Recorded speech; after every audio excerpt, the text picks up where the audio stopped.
మాజీ సీఎం కేసీఆర్ కు తన తోటి ఉద్యమకారుడు అజ్ఞాత వ్యక్తి పేరుతో ఓ లేఖను రిలీజ్ చేసినట్లు సోషల్ మీడియాలో చక్కర్లు కొడుతుంది.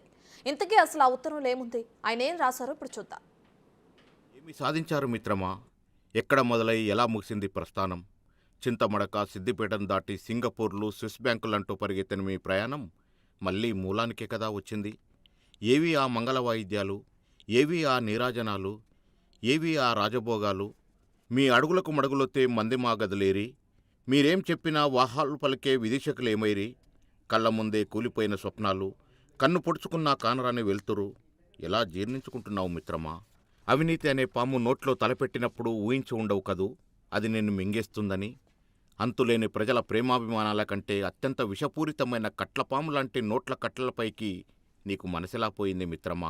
ఈ మధ్య మీరు చేస్తున్న సమీక్షలు పార్టీ పరిస్థితిని అంచనా వేస్తున్నట్టు లేదు. గతించిపోయిన మీ గతాన్ని తవ్వుతున్నట్టు ఉంది. అధికారాంతమున చూడవలే అయ్యగారి లీలలు అన్నట్టుగా నీ మొహంలో ఆ మునుపటి కాంతులేవి మిత్రమా? నేలకు పడిపోయిన మీ ప్రతిష్టను తిరిగి నిలబొట్టుకోవడానికి తోడు కూడా లేక ఒంటరిగా తన్లాడుతుంటే చూడలేకున్నాను స్నేహితుడా. అధికారం పోయి 100 రోజులు కాకముందే ఇన్నాళ్ళు మీ చుట్టూ చేరిన భజన బృందం, మీతో లాభపడిన హితులు, సన్నిహితులు ఒక్కొక్కరు జారుకుంటున్నారని తెలిసినప్పుడు నాకే ఎంతో వేదన కలిగింది. ఇక నువ్వెంత మనోవేదన అనుభవించి ఉంటావు మిత్రమా?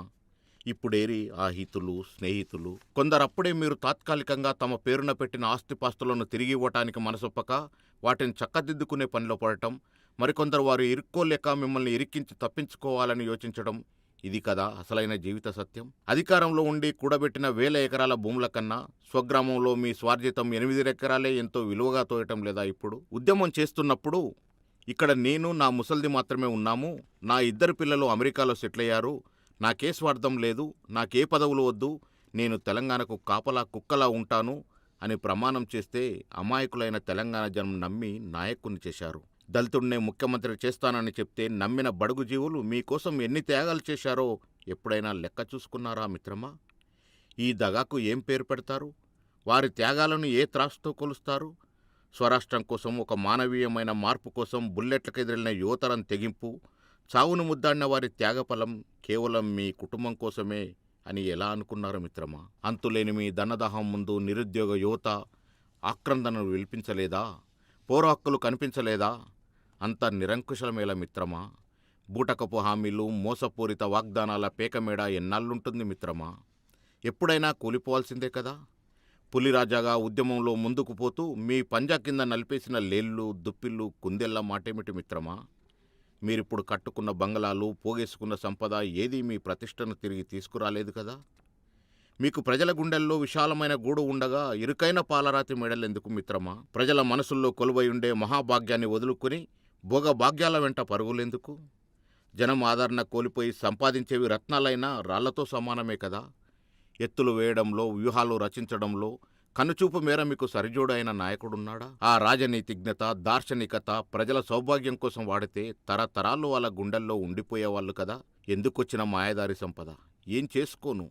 మీ ముందు తరాలను సోమరులను చేయడానికి కాకపోతే మీరు పోగేసుకున్న సంపదలో 1% కూడా మీ జీవితకాలంలో అనుభవించలేనప్పుడు ఎందుకొచ్చిన ఆరాటం?